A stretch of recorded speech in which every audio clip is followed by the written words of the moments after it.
The village of Lag has been at constant war with the demi-humans spread across this world. One of the soldiers, Kai, teams up with his friend Manso to take down one of the gorilla monsters. But even the power of friendship isn't enough to help him because Kai's fighting skills are absolute garbage. Now Kai is cornered and he most certainly would have died here, but at the last second the gorilla is killed by Ulha. He was appointed as the guardian of the village and blessed by the land god, and as such he is the strongest soldier of them all. He's able to effortlessly cut the apes down one after another, until eventually he comes face to face with the gorilla guardian. This is the strongest gorilla, so you think defeating it would be a challenge for Ulha, but he's still able to cut it in half within seconds. Now that all the gorillas have been defeated, the soldiers start cutting into the gorilla bodies, and one of the soldiers hands Ulha a ball that is suspiciously shaped like gorilla nuts. Ulha drinks the liquid inside without a second thought, and after doing so, he begins to glow with a red aura. Thankfully, these things aren't actual gorilla balls, they are something called godstones. Drinking the liquid inside is known to increase a person's strength and spiritual power, so it would make sense for everyone in the army to drink at least one so they can all grow stronger. But no,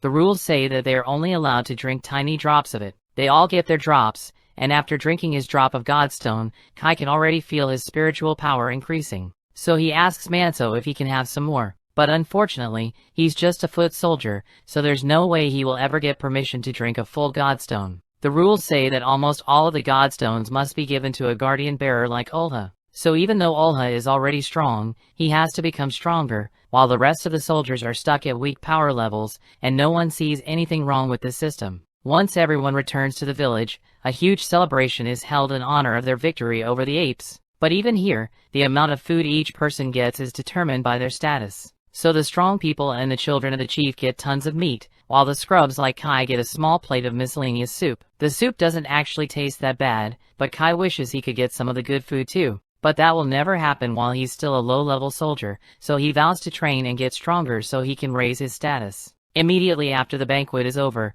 Kai heads outside and starts training as hard as he can, but it's hard for him to train well when you've barely gotten any food to eat all day. He yells out that he really wishes he could eat some rice balls right now, and a few moments later, Manso shows up and asks Kai what rice balls are. Kai says he isn't exactly sure because the word just randomly spawned in his brain one day, but he gets the feeling that rice balls would be tasty. There's something Kai has been wanting to talk about, so he points over to the hill where the village buries its fallen soldiers. And that particular hill is for all the people who have families. It is constantly visited and maintained by the families of the fallen. But in contrast, the hill next to it is an absolute mess. It is filled with the gravestones of people that no one cared about, so nobody bothers maintaining it at all. Orphans like him are bound to end up buried in a place like that once they die, with no one to visit their gravestones and no proof that they ever lived in the village. That's why Kai wants to grow stronger and survive long enough to live a meaningful life. And to do that, he has no choice but to eat his tiny food portions and train harder than anyone else.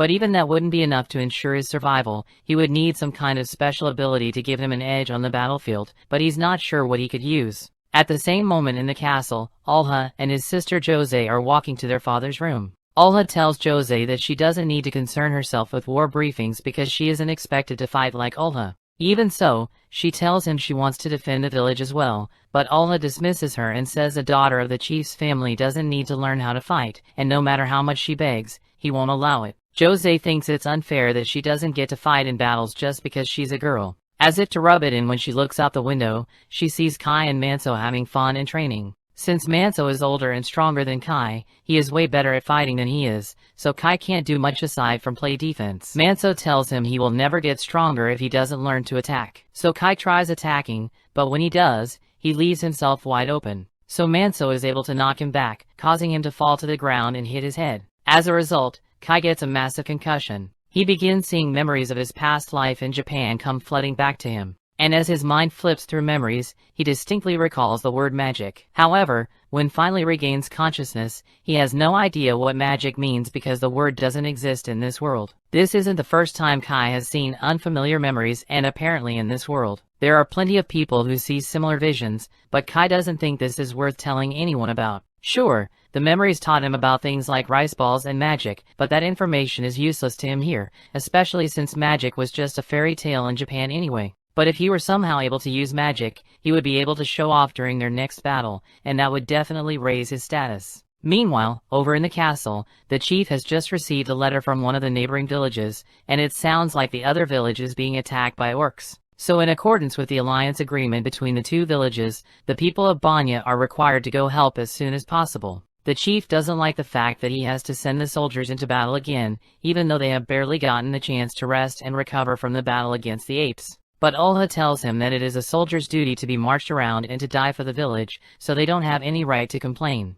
However, the chief reminds him that the soldiers are still a part of the village as well, so he shouldn't treat them as disposable pawns. Back in the barracks, Kai is having trouble sleeping because he can't get the idea of magic out of his head. Manso can tell that something is bothering him, so he asks what's wrong. Kai tells him it's not a big deal, but he had a dream about being able to create fire out of nothing, as strange as it may sound. He fully expected Manso to tell him he sounds stupid, but surprisingly, Manso says he has heard about something similar before. He was once told a story about a strange traveler who came to the village. The man wanted to start a fire, but had no kindling on him, and normally it would be impossible to make a fire without gear. But the man simply raised his finger and created a flame from thin air. Kai is surprised to hear that there's actually a record of someone using magic, but Manso reminds him that he only heard it from an old story, so there's no guarantee that it is true. Even so, hearing that story has motivated Kai to try learning to use magic. So the next day he heads out and finds a secluded spot so he can start training. He still isn't sure how magic works,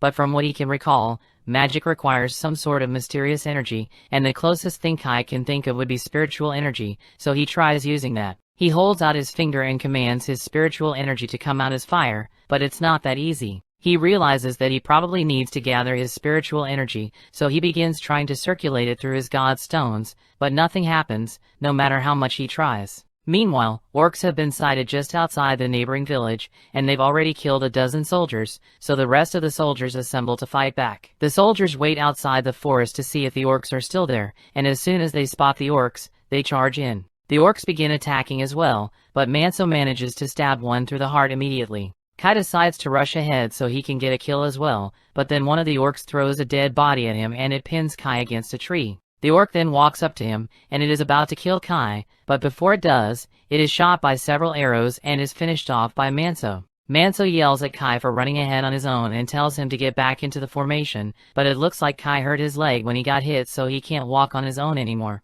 Meanwhile, Olha is decimating the orcs, and once they realize he's way too strong for them to beat, they all start retreating, and Olha refuses to let them get away, so he ditches all the other soldiers and chases after the orcs. That pretty much leaves them to deal with the remaining orcs on their own, and considering how hard it is for them to fight the orcs on their own, the soldiers are cooked.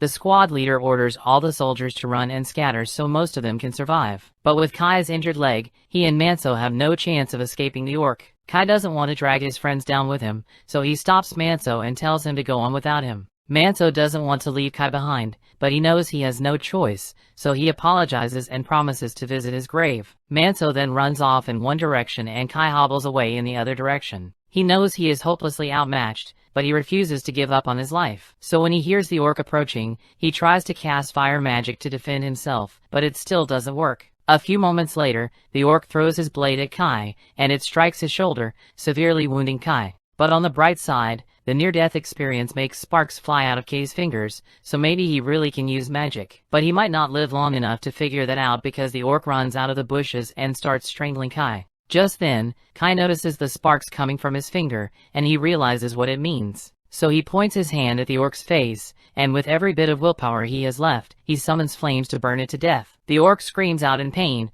and Kai manages to break free from its grip as a result. The orc eventually collapses from all the damage it suffered, and Kai is proud of himself for finally defeating a monster on his own. But there's just one problem: his hand is still on fire. He starts frantically trying to put the flames out, but a few moments later he begins to pass out because the fire is using up all of his spiritual energy. If he doesn't stop it soon, he's going to die from spiritual energy exhaustion, so he needs to think of something fast. All he needs to do is think of his spiritual energy as a dam that he opened when he used the fire magic. So to stop the fire, all he needs to do is stay calm and close the dam. But it's really harder for him to stay calm because the orc is still alive and it is walking towards him. Kai eventually manages to stop the flow of his spiritual energy, but the orc has already gotten to him and can still barely move, so it picks him up and starts walking. However, it hasn't killed him yet, so Kai figures out that the orc must be blind from all the fire that it took to the face, and it doesn't realize that Kai is still alive. Kai doesn't want to die, but he knows there's no chance of surviving with the current state of his body,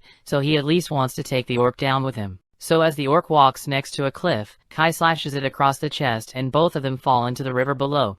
That brings the episode to an end. Thanks for watching. Want next part? Subscribe the channel and turn on notification bell.